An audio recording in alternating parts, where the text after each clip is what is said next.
banks that are having problems in Spain, in France, in Germany. And I wanted to get your take on what is happening out in Europe. I mean, are the banking system in Europe, are they solid, or are there real problems out there? I suspect there are real problems out there, although I also suspect personally that those problems have been diminished over the last 3 years. The ultra low interest rates that we have seen on deposits in Europe, as well as the maintenance of interest paid on private sector loans, has meant that the European Economic Community has deliberately impoverished savers and depositors to improve the capital position of the bank. The difficulty is that there are still an awful lot of distortions with regards to the mechanism used to value the so-called assets, that is, the loans of these banks. And the difficulty that we have is really twofold. The first is that there isn't really a money market in Europe, a free market money market in Europe, or the United States for that matter. There is a manipulated spread between the deposit rate and the lending rate. So we don't know how the banks would or will perform if the governments were to lose control of the money market. And secondly, we don't know or have any confidence in the real state of the bank balance sheet. And these include the state-controlled banks. So although you asked me a very specific question, I don't have a very specific answer because the truth is being, I believe, deliberately obfuscated. Now, what's very interesting is that the ECB, they came out and they said that, maybe we don't need the depositor insurance in the banks because they see the depositor insurance as promoting a bank run if something should happen. I mean, do you think having the depositor insurance would promote a bank run? I mean, what from, we don't know why they're saying this. Why do you think they want to get rid of the depositor insurance on these banks? Well, you will know that centrally sponsored deposit insurance really isn't deposit insurance if they change their mind retroactively. Deposit insurance provides you security if the bank run is limited to one or two institutions. What we've seen, certainly in the case of Cyprus, is that depositors really truly do become unsecured creditors in the event that there's a broader liquidity crisis. I don't want a headline saying that Rick Rule forecasts a broad liquidity crisis, but I do think that deposit insurance becomes, in a real crisis, a dangerous fiction, because it is controlled by a group whose interest is in maintaining the interest of all stakeholders, not just depositors, in the event of a liquidity crisis. People who rely on deposit insurance are people who rely on the goodwill of the state, and they need to understand that goodwill for what it is.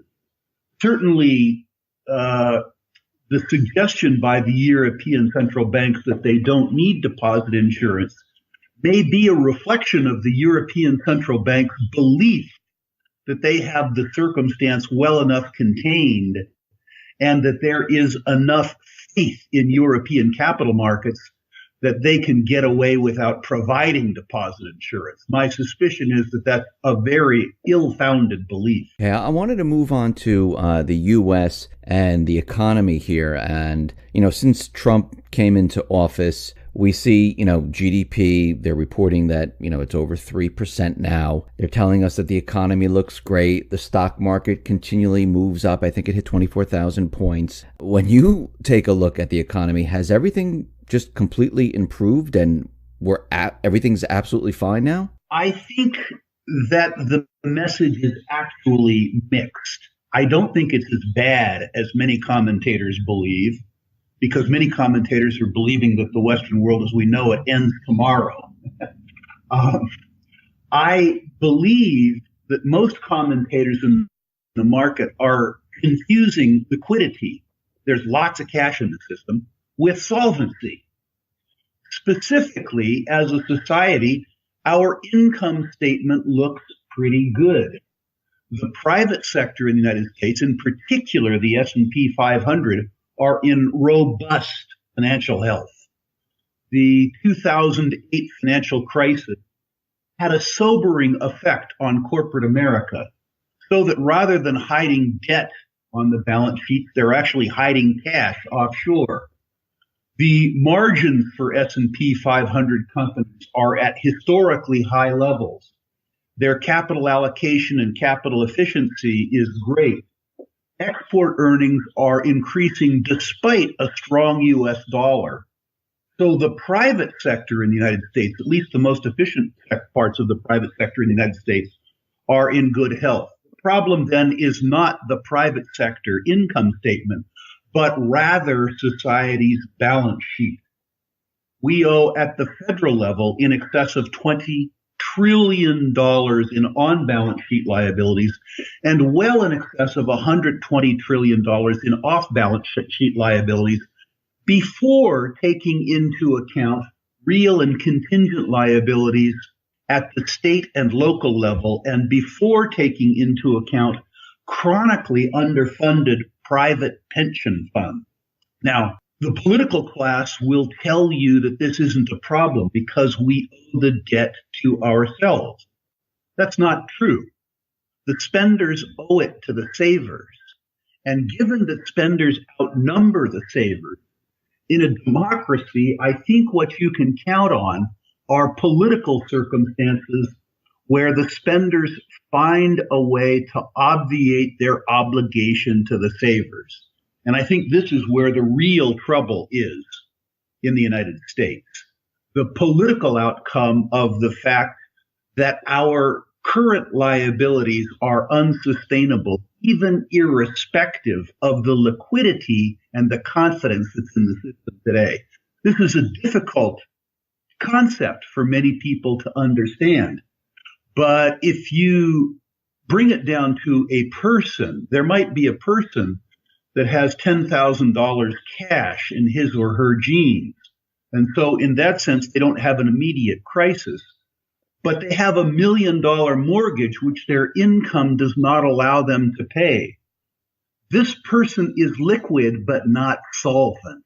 And that's the dichotomy that I think that American citizens need to consider in terms of planning their own financial future. So while, I mean, you're talking about the economy right now, and you're saying on a federal level, we have problems. But we also see the private retail industry where that right now there's a retail apocalypse where people aren't going out and spending their funds. Yes, I know people say that, it's the Amazon effect, but online sales only make up around 10% or so of all retail sales. How do we explain that people aren't going out and spending their money in retail, and all these stores are declaring bankruptcy, they're closing down, and we see a huge amount of, problems in this area?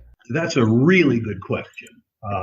And I think that points to the fact that although the United States as a whole has improved in an economic sense, the improvement does not touch all parts of our society. People misunderstand the nature of wealth. Wealth is the surplus of utility generated relative to utility consumed. And unfortunately, many Americans, for various reasons, lack of education, lack of understanding, lack of savings, consume more utility than they generate. Given that our economy is increasingly driven by the consumer, and given that many, many, many parts of the United States society don't generate sufficient utility to have disposable income and savings, what you see is the gradual unwinding of the middle class economic engine. There are parts of the United States, like the part that I live in, San Diego County, California, where high skill, high value added people have generated what is truly a robust economy. That doesn't mean that there aren't people in San Diego who are hurting. The fact that they live around so many productive rich people means that, as an example, rent and housing costs here are very high. But if you compare this part of the economy with other parts of the economy, more traditional parts of the economy, where formerly middle-class wage earners are competing with more efficient economic producers, that is, lower wage producers in other parts of the world, the benefits of the U.S. economy, while they're being equitably distributed, that is, they're distributed to the people who generate the profits, aren't being evenly distributed. And I think that's what you're seeing in retail. Let's move on to precious metals. We see in the last couple of weeks, there's a lot of paper gold contracts that have been thrown into the precious metals market where they suppress the price of gold. And, why is this happening? Who are these people doing it? Do you think there's a war on gold right now to keep the gold price down? Because it's just strange that all of a sudden, in the last couple of weeks, we've had, thousands upon thousands of these paper contracts thrown at gold, and it brings the gold price down, but gold then starts moving up again. What's your take on why this is happening?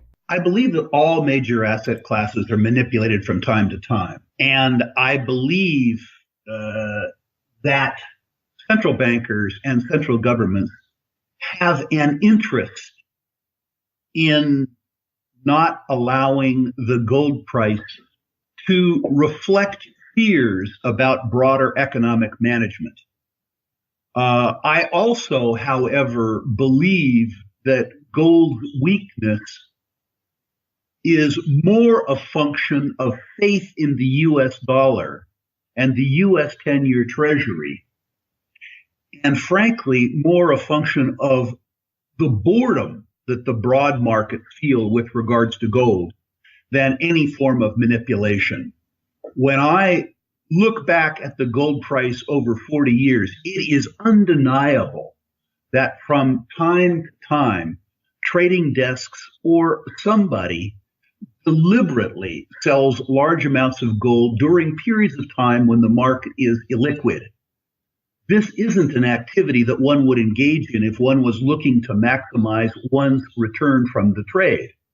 In other words, if you are looking to be taken advantage of on the sell side by selling into illiquidity, that's not a rational economic action. But I would also suggest that the gold community itself expresses its disappointment in the gold trade by making up boogeymen. And I think that this is a sort of a self-defeating inclination on the part of the gold community. I also believe it's unnecessary, and I think it stems from the fact that people in the gold community believe that they should be rewarded for owning gold in a time frame that's more immediate than reality would suggest. In my experience, the most important determinant of the gold price is the spread between the U.S. 10-year Treasury and the U.S. 10-year strip.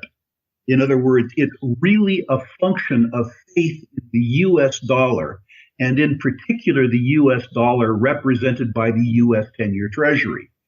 And in that regard, I have what I think is very good news for gold bugs.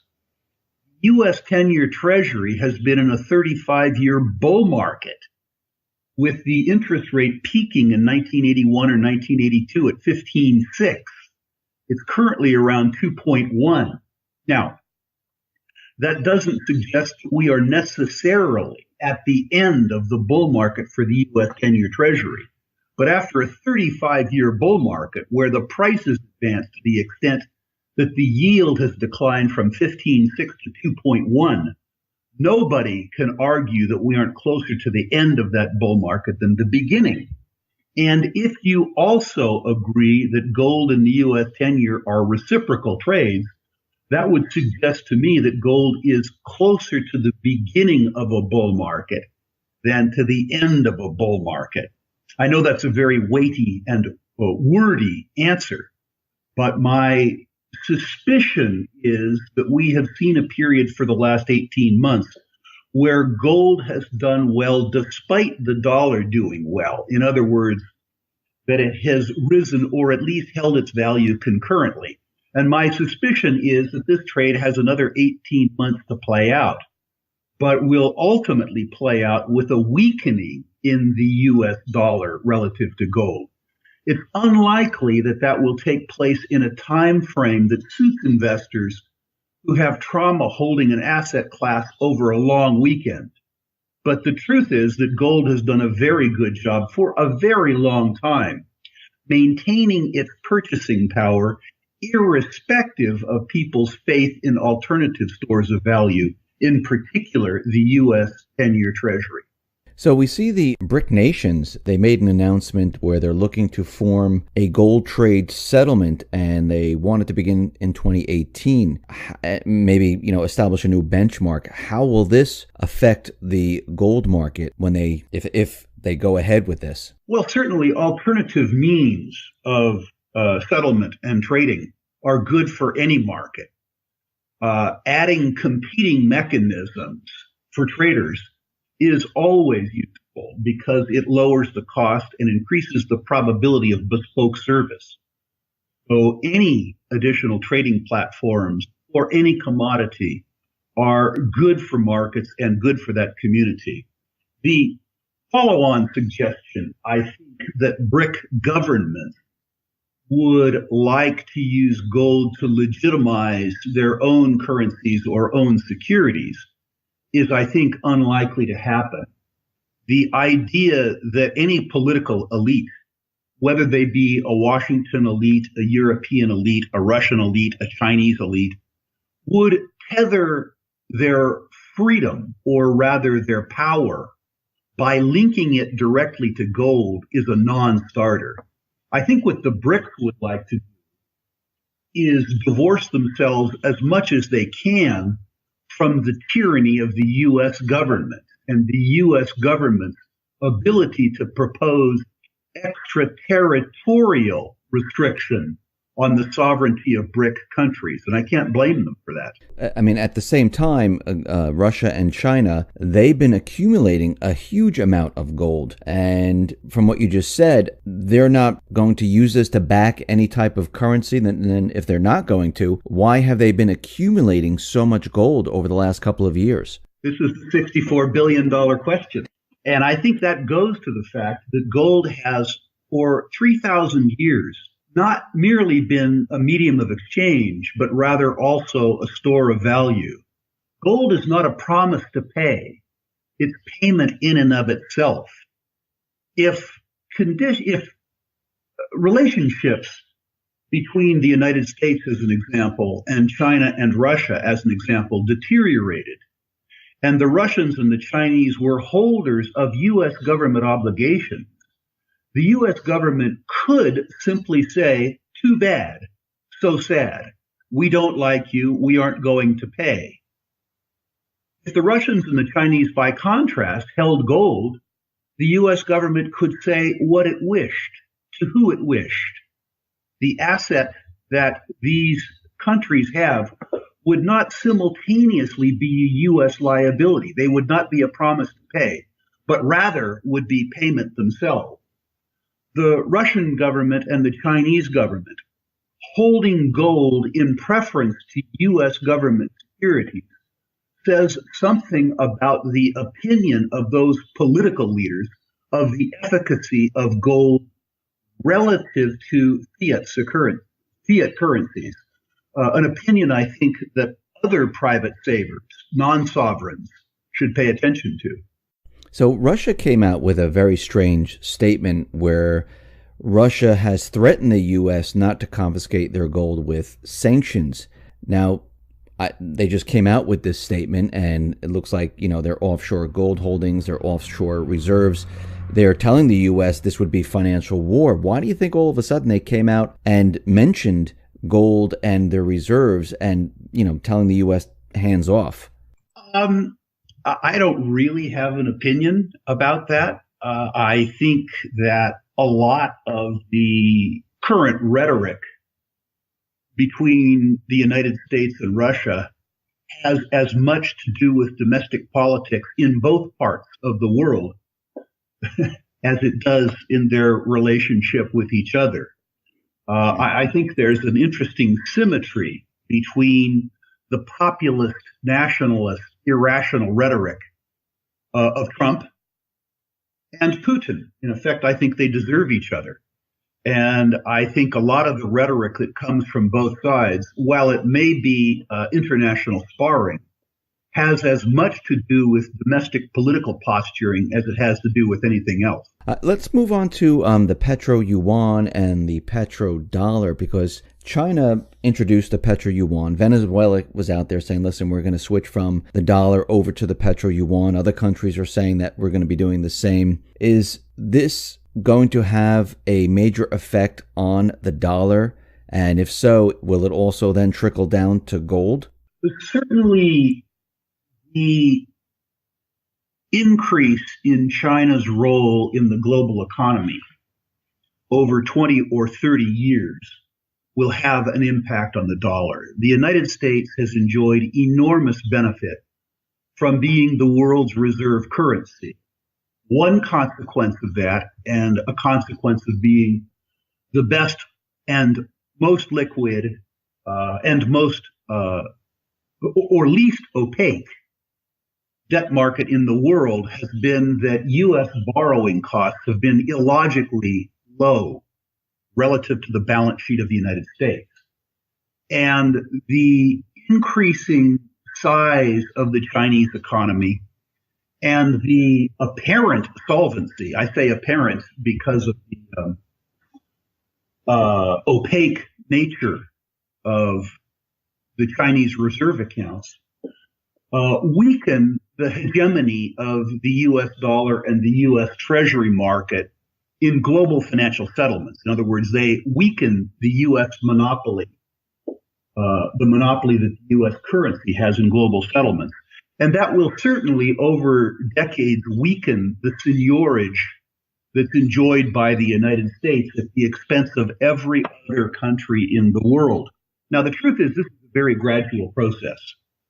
When we at Sprott have talked to sovereign wealth funds in other countries about the size and depth of their U.S. Treasury holdings, asking them, in effect, why they would loan the U.S. government money for 10 years at 2.1%, and whether or not they trusted the U.S. government, the response has been nearly uniform, that they don't really trust the U.S. government, but they trust the U.S. government more than they trust each other.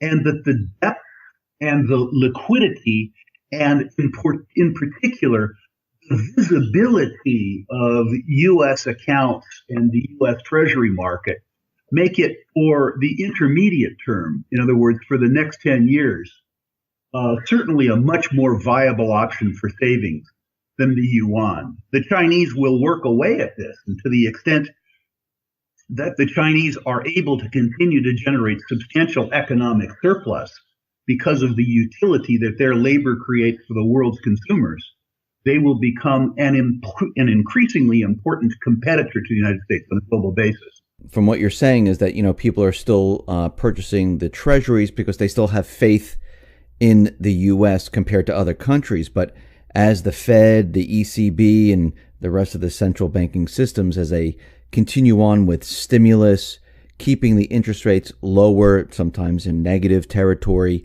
how long can they keep this faith going?